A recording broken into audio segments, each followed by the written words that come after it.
您好，这是静姐说话。有没有看到新长的这3个根儿？这就是大约1个月之前我做分株的那一颗里面的一个侧芽儿，但是分开的时候它只有1条根儿，所以对它的上盆还特别采取了一些方法。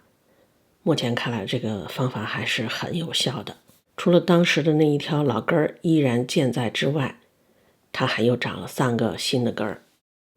当时采取的主要方法就是浅埋，让全部的茎和那一条老根儿的主要部分都在植料的面儿之上。这1个月呢，就是正常养护，没有做茶疗，也没有给肥，重点做保湿。套盆底下呢有一丁点水，盆就放在这个套盆上面，盆的底部是能接触到一点水的，所以那些植料大致上总是湿湿的。但因为根儿以及那个茎主要都在植料之上，所以也不用担心过于湿不透气、烂根这样的事儿，因为它们所处的位置决定了足够透气。另外下面那个水呢，我放的并不是很多，所以这期间也是有干过的。因为我目前正值夏季，干得非常快，等到下面的水变干了，我会再加一点水。这是刚刚加过水，所以看起来比较湿。通过这颗的养护呢，我想到了一些救治病弱蝴蝶兰的一些事情，简单在这说一下。首先我们需要区分一下，病和弱是2个概念。比如有一些看起来很强壮的也有可能生病，而有一些看起来很弱的也可能没有病。所以救治的时候，首先就要区分病和弱。如果是有病的，不管这个植株看起来是强还是弱，第一件要做的事情，治病。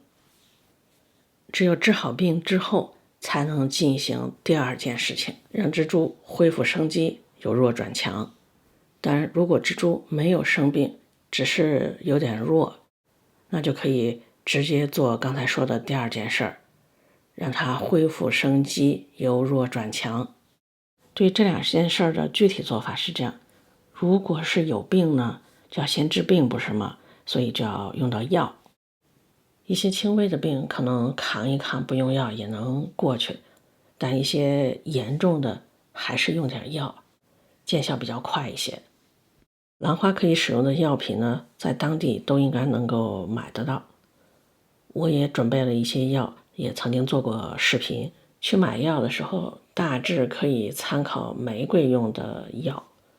基本上呢，玫瑰能用的药，兰花都能用。在治病期间，除了用药之外呢，还要尽量保持干爽。主要是因为湿润的环境有利于病菌的滋生。虽然兰花本身也是喜欢湿润的环境，但是呢，它是能抵抗一定程度的干旱。所以在兰花治病期间，我们能给它保持一定程度的干爽。兰花能够耐受，但不利于病菌的滋生，这样就有利于治好病嘛。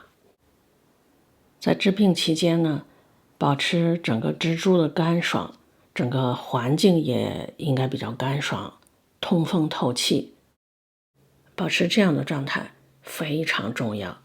而等到病完全治好之后呢，就可以给植株一个比较湿润，当然同时也会透气的环境。只要有这样一个环境，植株慢慢的也就会恢复强壮了。具体来说，怎么样提供这样一个环境，可以有很多的方法。很久之前呢，我也曾经尝试过各种各样的方法，比如说像挂水绳啊、小口瓶儿、大瓶子、大盒子之类的。那些曾经介绍过的方法是有效的。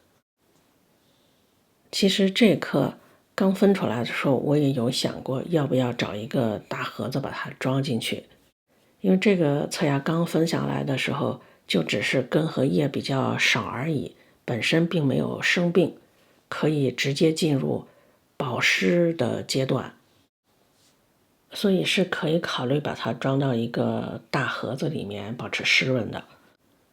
但我当时却没有那么做，一个原因是当时盒子不凑手，另外还有一个原因就是养了这么久的兰花嘛，相对来说比较坦然了，觉得就是正常养，它应该也可以恢复生机，没有太大的问题。还好没有猜错。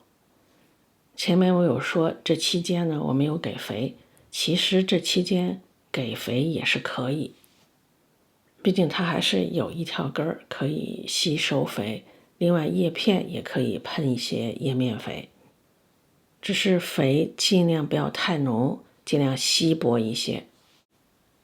刚刚我给的这些水里面就带有一点点肥，而且我还准备再给它放个干的香蕉皮。所以简单来说，遇到兰花出了问题，首先看看有没有病，如果有病呢，先治病。治病期间尽量保持干爽和通风透气。等到治好病或者说没有病的植株呢，就可以尽量给它提供一个湿润但通风透气的环境，慢慢的它就会恢复生机了。这期间可以给肥，但是不要给的太多，肥尽量稀薄一些。这就好像一个大病初愈的病人，或者说因为其他原因比较瘦弱的人，一下子不能补太多可以补少少的补一点，循序渐进，慢慢的来。如果说掌握不好给肥呢，也可以完全停止给肥。毕竟蜘蛛原本就病弱，如果因为给肥不当造成肥害，那岂不就是雪上加霜了吗？